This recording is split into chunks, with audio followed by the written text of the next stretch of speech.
Dengan izin Tuan Yang Ketua, tadi saya tak sebut, semua ordinan darurat, sebanyak 6 ordinan darurat yang dibuat telah diputuskan untuk di-revoke berkuat kuasa 21 hari bulan 7 tahun 2021. Bukan hari ini. Kena bawa 21 usul, hari bulan bawa 7 usul dalam tahun Dewan ni. 2021. Ya. Silakan Yang Amat Perdana Menteri. Pembangkang sudah terperangkap sekarang. Hakikatnya sudah lebih 18 bulan negara Rakyat kita nak dengar Perdana Menteri. ditimpa musibah wabak COVID-19. Apa yang berlaku pada hari ini dengan izin is an unprecedented event at an unimaginable scale. Ancamannya lebih besar jika dibandingkan dengan krisis ekonomi dan keuangan yang pernah melanda negara dalam tempoh 4 dekad yang lalu. Malah ketika dunia dilanda virus SARS pada tahun 2003, keadaan ekonomi dunia tidaklah seteruk yang berlaku pada hari ini. Sehingga kini COVID-19 telah melanda lebih 200 buah negara, menjangkiti lebih 190 juta manusia dan meragut 4 juta nyawa.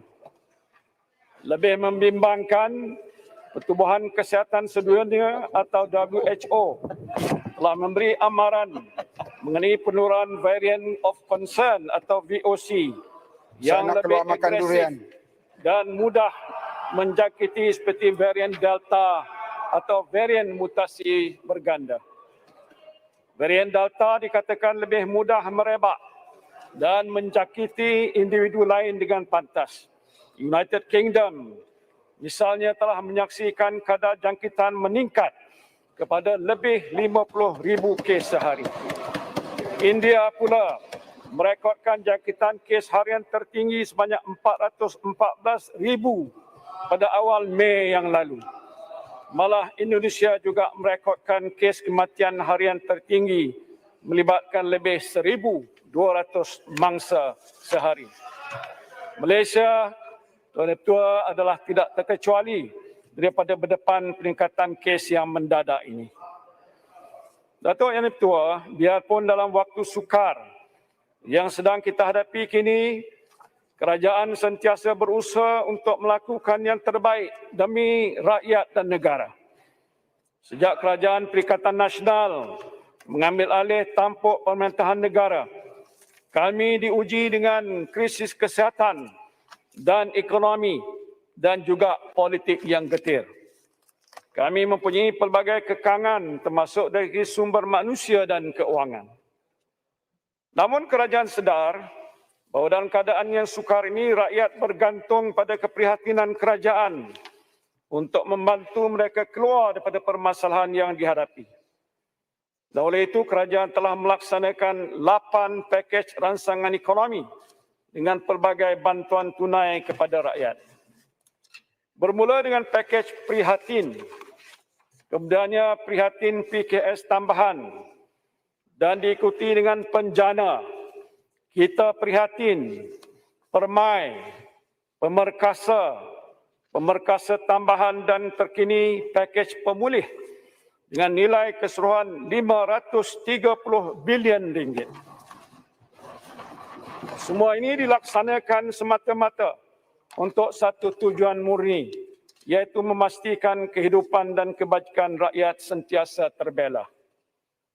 Agenda prihatin rakyat merupakan antara tumpuan utama kerajaan yang bertujuan membantu kumpulan berpendapatan B40 dan M40 melalui beberapa langkah bantuan tunai secara langsung.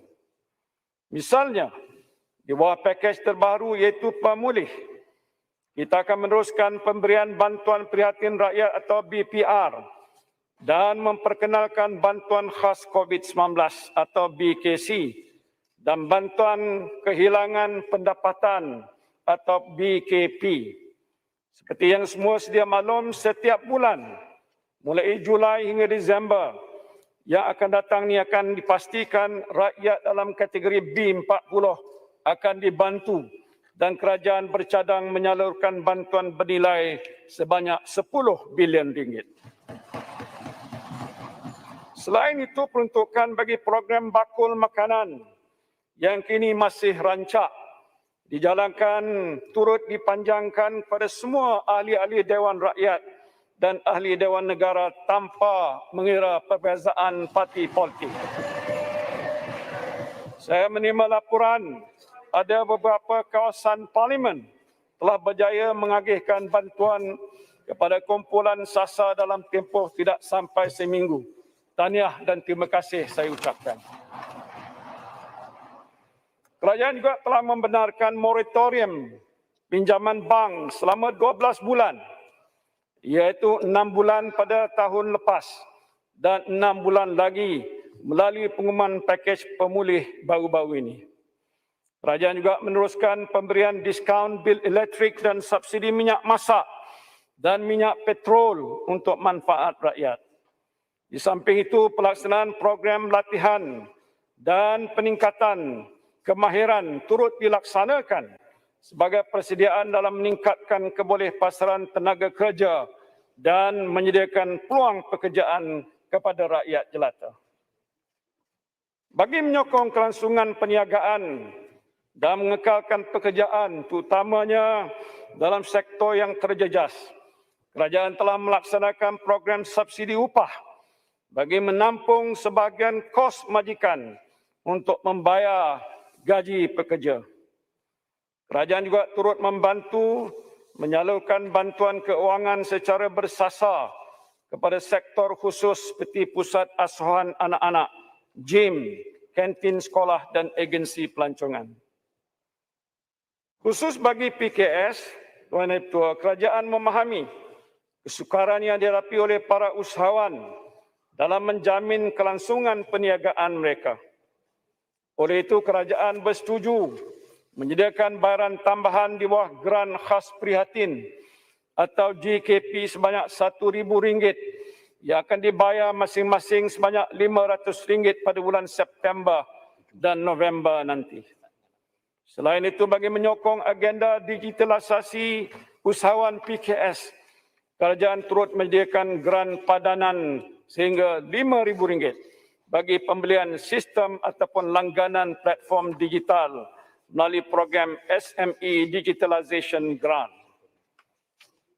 Tuan dan Ketua, bagi terus menyokong sektor PKS mendapat kemudahan pembiayaan dan bangkit semula dalam fasa pemulihan, kerajaan akan meningkatkan had siling jaminan di bawah SJPP sebanyak RM20 bilion. Bank Negara Malaysia juga komited untuk menyediakan akses bantuan keuangan kepada usahawan PKS dengan menambah dana pinjaman mudah bagi PKS sebanyak RM4 bilion lagi untuk tahun 2021. Setakat hujung bulan Jun 2021, masih terdapat baki keseluruhan dana pembiayaan PKS berjumlah RM8.6 bilion untuk dimanfaatkan oleh PKS. Di bawah pakej pemulih, PKS juga boleh mendapatkan kemudahan mikrokredit sehingga RM1.1 bilion yang disediakan oleh Agrobank dan Bank Simpanan Nasional masing-masing berjumlah RM500 juta dan tekun sebanyak RM100 juta. Oleh demikian adalah diharapkan dana-dana ini dapat memenuhi pelbagai keperluan PKS usahawan mikro dalam menggerakkan semula perniagaan selaras dengan pembukaan ekonomi di bawah Pelan Pemulihan Negara. Semua pengumuman pakej rancangan ini, Tuan dan Ketua, sebahagiannya telah dan akan dibiayai menggunakan kumpulan wang COVID-19 atau KWC-19. Penubuhan KWC-19 adalah berlandaskan perundangan di bawah Akta Langkah-Langkah Sementara bagi pembiayaan kerajaan, iaitu penyakit coronavirus 2019 COVID-19 2020 Akta 830 yang diluluskan sebulat suara oleh Dewan Yang Mulia ini. Penjelasan lanjut berhubung dengan semua pakej bantuan dan perbelanjaan di bawah KWC-19 ini akan diperincikan oleh Yang Berhormat Senator Datuk Seri Utama Menteri Keuangan semasa sesi penerangan pakej-pakej bantuan ekonomi pada 29 hari bulan Julai nanti. Apa yang penting adalah pelaksanaan semua pakej ini telah memanfaatkan lebih 20 juta rakyat serta 24 juta premis dan entiti perniagaan setakat ini. Lebih 200 bilion ringgit telah dimanfaatkan dalam tempoh yang berkenaan. Datuk Yang Tua, pada 15 Jun yang lalu, saya telah pun mengumumkan mengenai pelaksanaan Pelan Pemulihan Negara atau PPN sebagai sebuah roadmap dan strategi peralihan keluar dari krisis COVID-19 secara berfasa. Peralihan ini merangkumi 4 fasa, di mana peralihan sesebuah negeri daripada satu fasa ke fasa yang lain selanjutnya melibatkan pembukaan aktiviti ekonomi dan sosial secara beransur. Peralihan ke suatu fasa tidak mengikut jadual masa, tetapi berlandaskan pencapaian kita bersama untuk mengurangkan kadar penularan COVID-19, mengurangkan tekanan kapasiti sistem kesihatan serta meningkatkan tahap perlindungan rakyat menerusi suntikan vaksin. Pelan pemulihan seperti ini turut dilaksanakan oleh banyak negara, antaranya United Kingdom, Australia dan Singapura.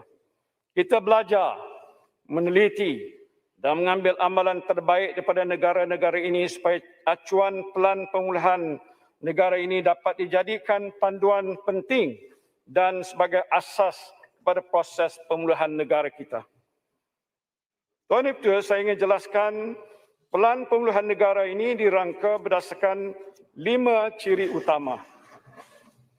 Pertama, mengimbangi keperluan melindungi nyawa dan kehidupan, iaitu sebuah pelan yang melihat ke hadapan atau dengan izin forward looking bagi memastikan keselamatan nyawa, kesejahteraan ekonomi dan kelangsungan hidup rakyat kita diambil kira. Prinsip ini juga memenuhi tuntutan agama di bawah maqasid syariah, iaitu kaedah hifzun nafs atau memelihara nyawa dan hifzul mal, iaitu melindungi harta dan ekonomi. Mohon celah tanya sikit. Biar saya habis dulu.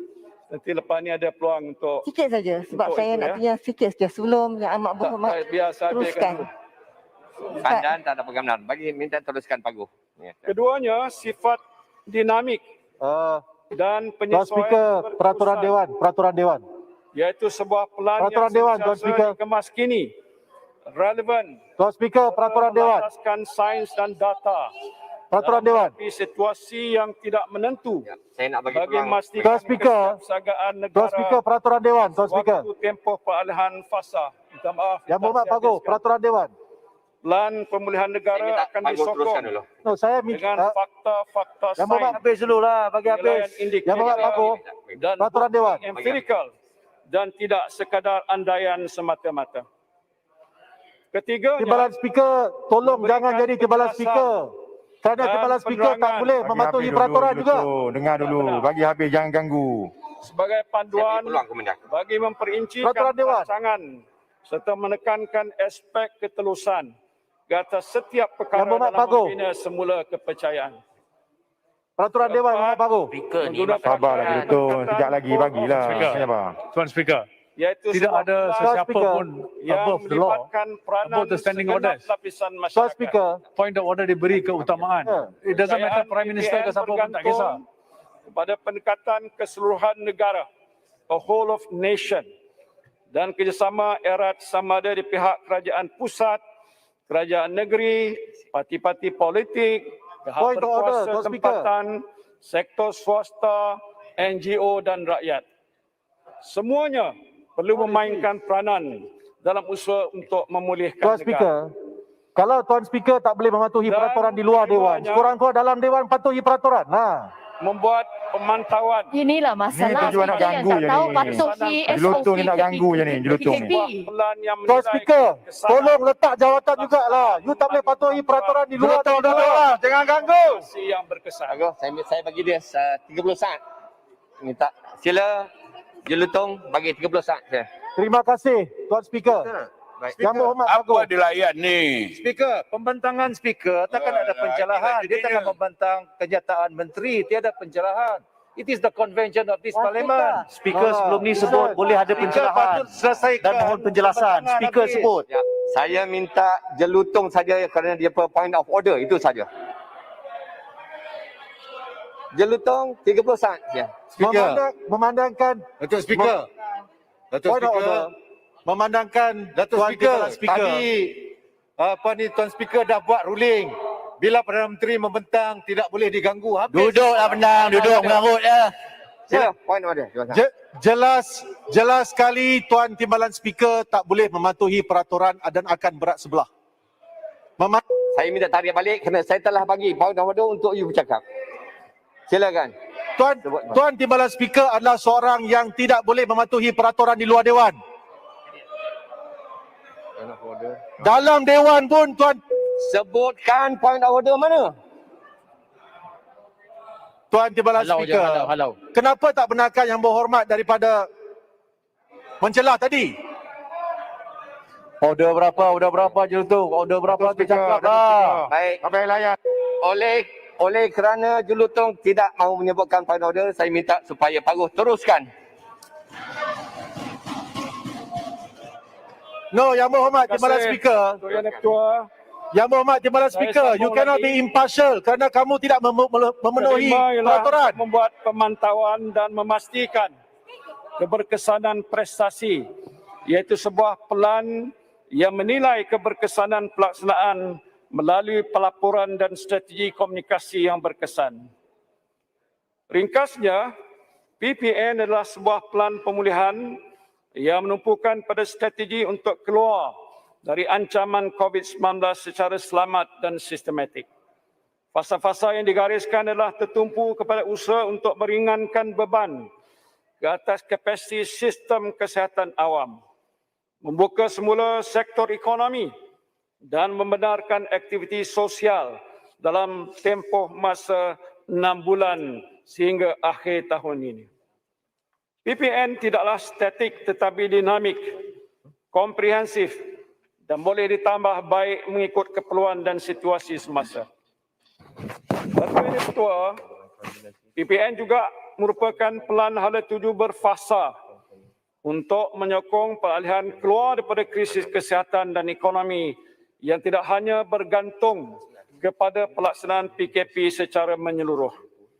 Sebaliknya, kerajaan akan melaksanakan strategi yang lebih holistik, merangkumi program imunisasi serta pelaksanaan saring, jejak dan asing atau dengan izin test, trace and isolate dengan skala besar serta kadar yang lebih pantas lagi. PPN akan menumpukan pada 5 objektif utama, iaitu pertama, melindungi sektor kesihatan awam dengan mengurus penularan wabak, mengurangkan kemasukan ke hospital dan meminimumkan kadar kematian. Kedua, memastikan sistem kesihatan yang mampan. Ketiga, melaksanakan vaksinasi secepat mungkin bagi melindungi rakyat.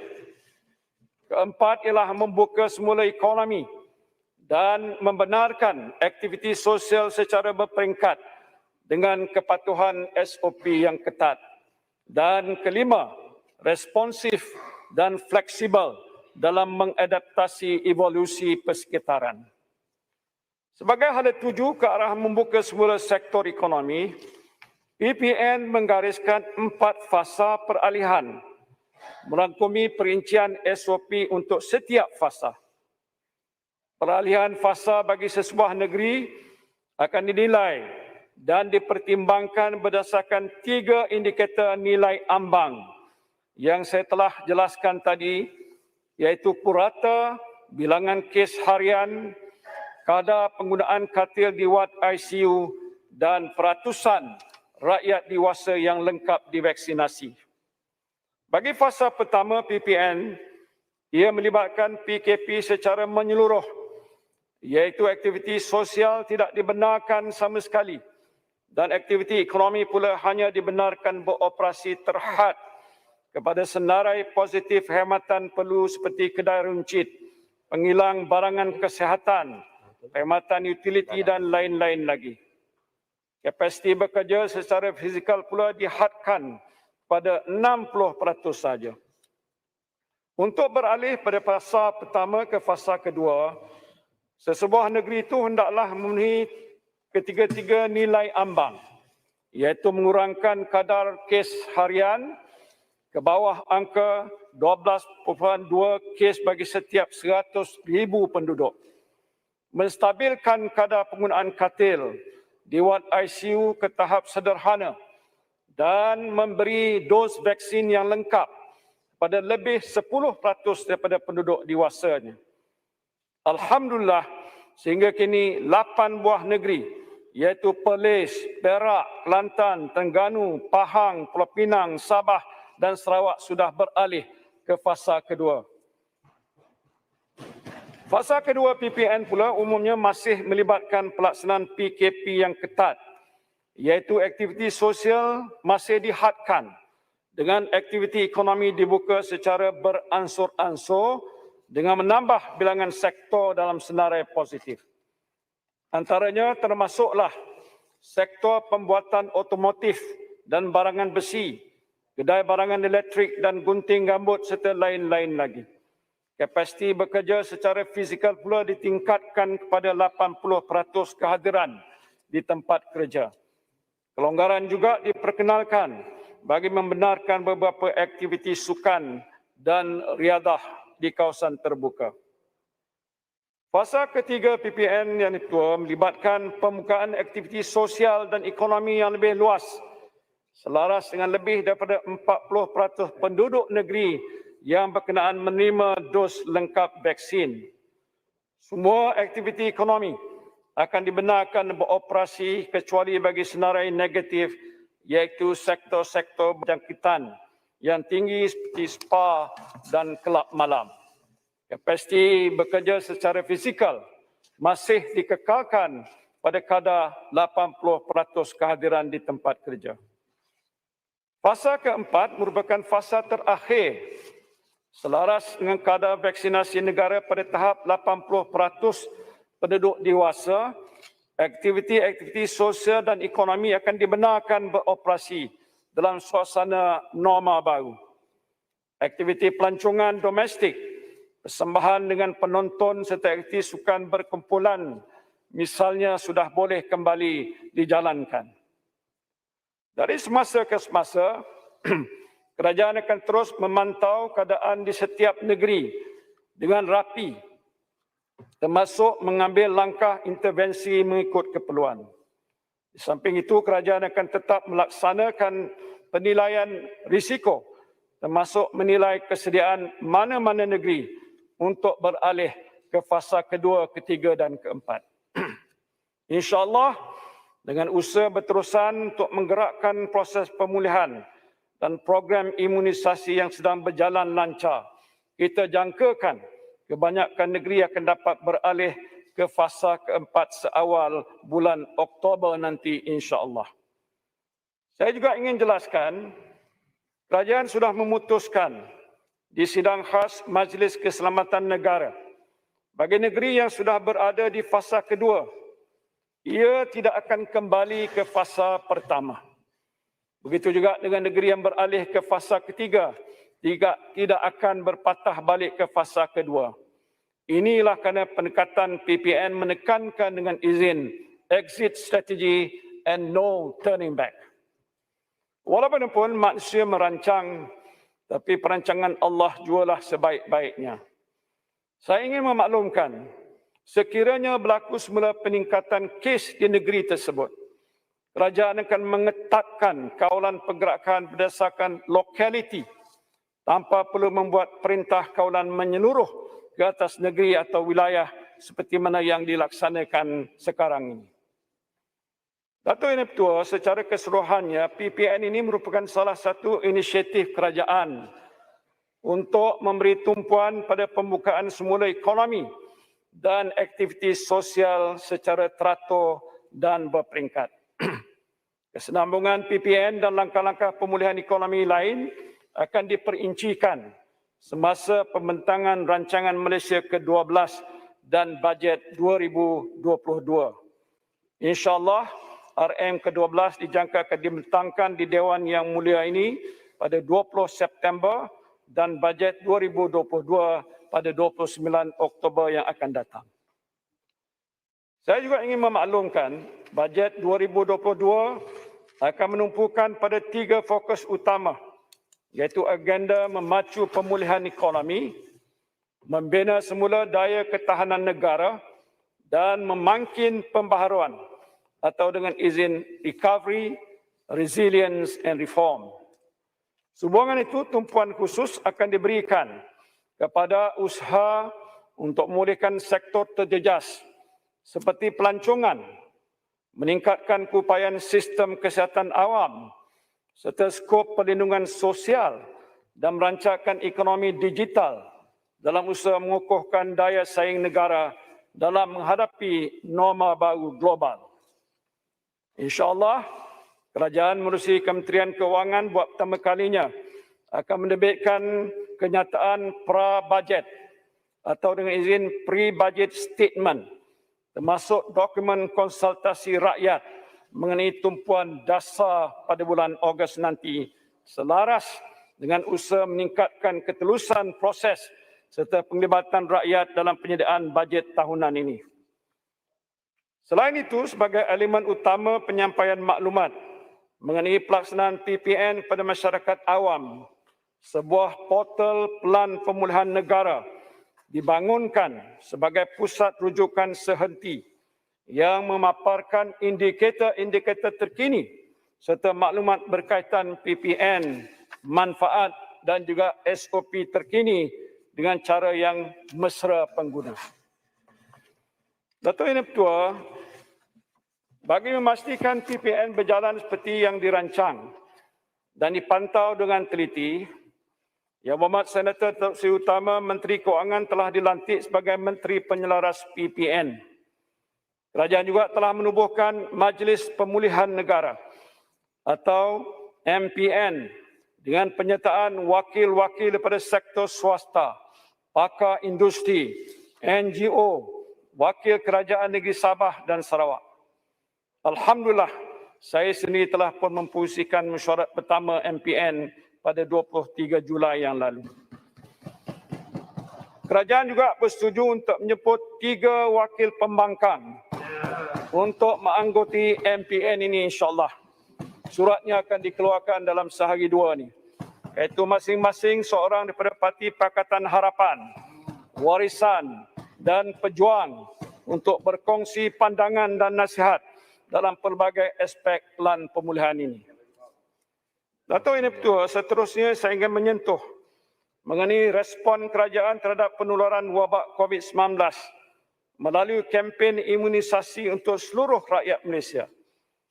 Melalui plan PPN, kerajaan akan memastikan proses vaksinasi dijalankan dengan teratur, cepat dan meliputi seluruh pelosok negara.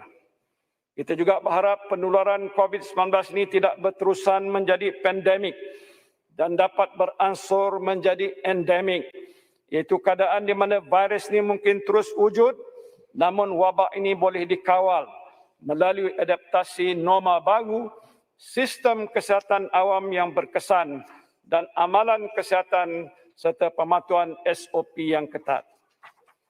Hakikatnya, Yang Ketua, satu-satunya kaedah yang paling berkesan untuk negara segera keluar daripada Camelot ini ialah dengan mempertingkatkan kapasiti pemberian vaksin kepada rakyat. Program imunisasi COVID-19 kebangsaan akan terus diperkasa bagi memastikan proses vaksinasi berjalan dengan lancar dan tepat. Sesungguhnya program vaksinasi adalah kunci utama kejayaan kita melawan COVID-19. Setakat ini kerajaan telah menempah 79.9 juta dos vaksin. Daripada jumlah tersebut, sebanyak 25.2 juta dos telah diterima dan dijangkakan kita akan menerima jumlah keseluruhan 37.3 juta dos lagi bagi bulan Ogos. Sebanyak 21.9 juta dos akan diterima bagi suku keempat 2021 dan bakinya selebihnya akan diterima pada suku pertama 2022. Mengikut perancangan asal Tuan Ketua, dijangkakan 80% penduduk dewasa di Malaysia akan menerima dos lengkap vaksin menjelang suku pertama 2022. InsyaAllah program PIK ini akan terus diperhebat supaya sasaran 100% penduduk dewasa menerima dos lengkap vaksin dapat dicapai lebih awal lagi, iaitu pada bulan Oktober tahun ini insyaAllah. Malah ketika ini kerajaan telah mencapai kapasiti kadar suntikan sebanyak lebih 500,000 dos sehari. Kerajaan juga sedar peningkatan kes yang berlaku ini disebabkan sebahagian besarnya oleh penularan di 3 buah negeri, iaitu di Lembah Kelang, Selangor, wilayah Persekutuan Kuala Lumpur dan sebahagian daripada Negeri Sembilan. Dia juga menyumbang lebih 70% daripada keseluruhan kes jangkitan harian. Melalui penubuhan dengan izin The Greater Klang Valley Special Task Force, Kerajaan Pusat akan bekerjasama dengan kerajaan-kerajaan negeri yang berkenaan untuk memastikan penularan virus ini dapat dikawal dan yang paling utama, hospital-hospital mempunyai kapasiti yang mencukupi untuk berfungsi dengan berkesan.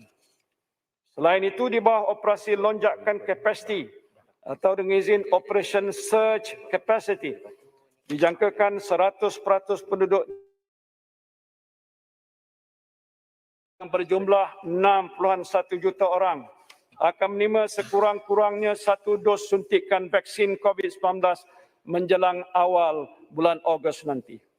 Alhamdulillah, setakat ini melalui pelaksanaan PIK, lebih 16 juta dos telah berjaya dibekalkan pada rakyat Malaysia, iaitu merangkumi 11 juta orang telah menerima dos pertama dan 5 juta orang telah menerima dos dua dos lengkap suntikan vaksin.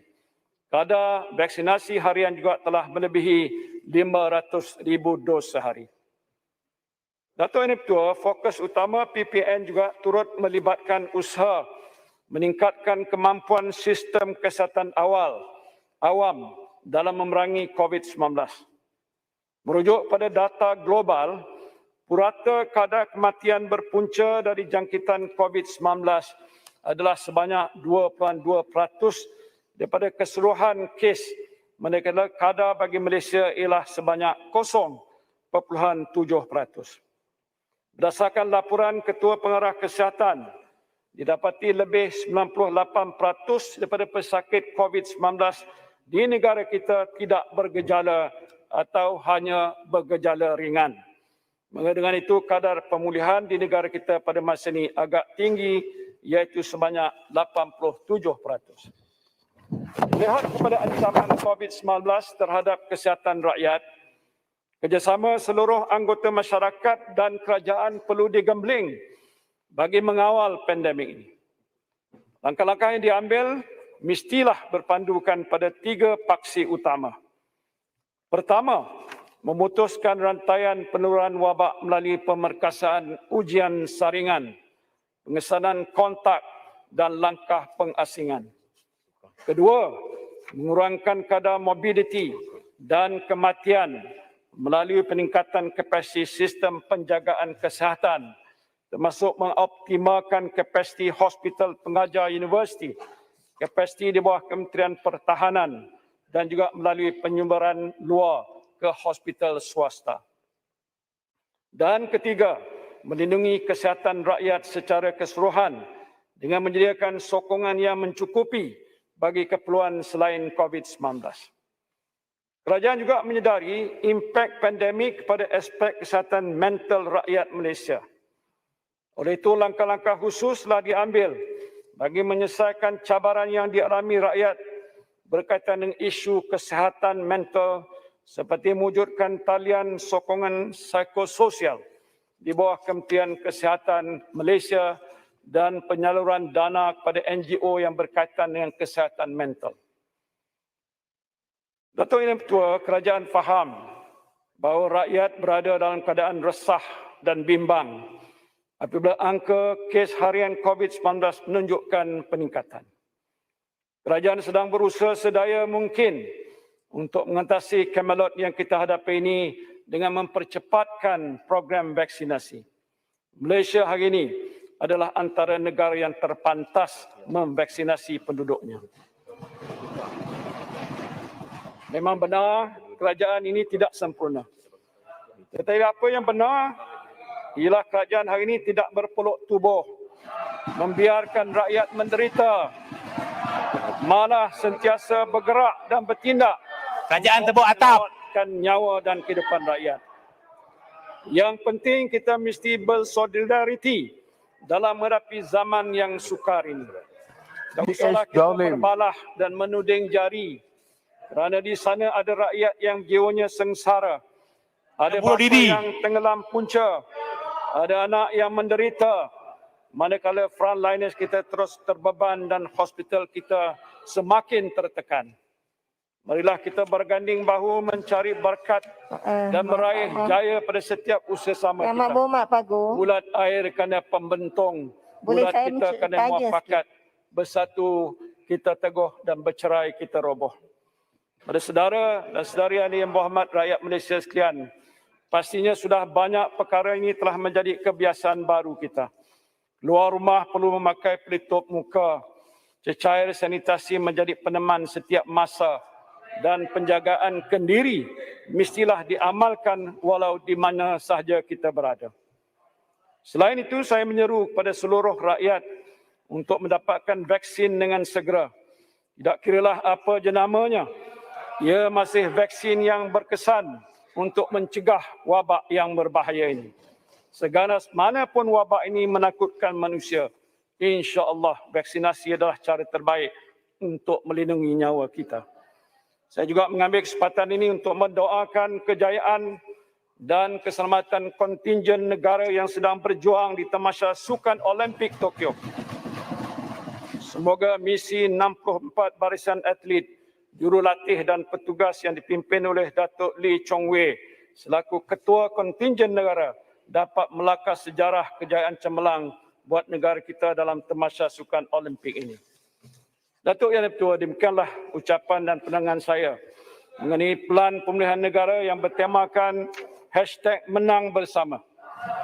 Saya berdoa kehadrat Allah Subhanahu Wa Taala agar mudah-mudahan kita dapat terus dilindungi daripada wabak COVID-19 dan diberikan kesihatan yang sempurna. Buat rakan-rakan saya ahli-ahli parlimen, pegawai-pegawai pengiring dan keketangan parlimen yang didapati positif COVID-19, saya doakan mereka semua diberikan kesembuhan segera. Begitu juga pada rakyat Malaysia yang dijangkiti virus ini. Saya doakan anda semua mendapat rawatan yang terbaik dan segera sembuh insya-Allah. Amin ya rabbal alamin. Terima kasih Datuk Yang Dipertua. Timbalan Speaker. Terima kasih, Yang Berhormat. Timbalan Speaker. Aturan Dewan.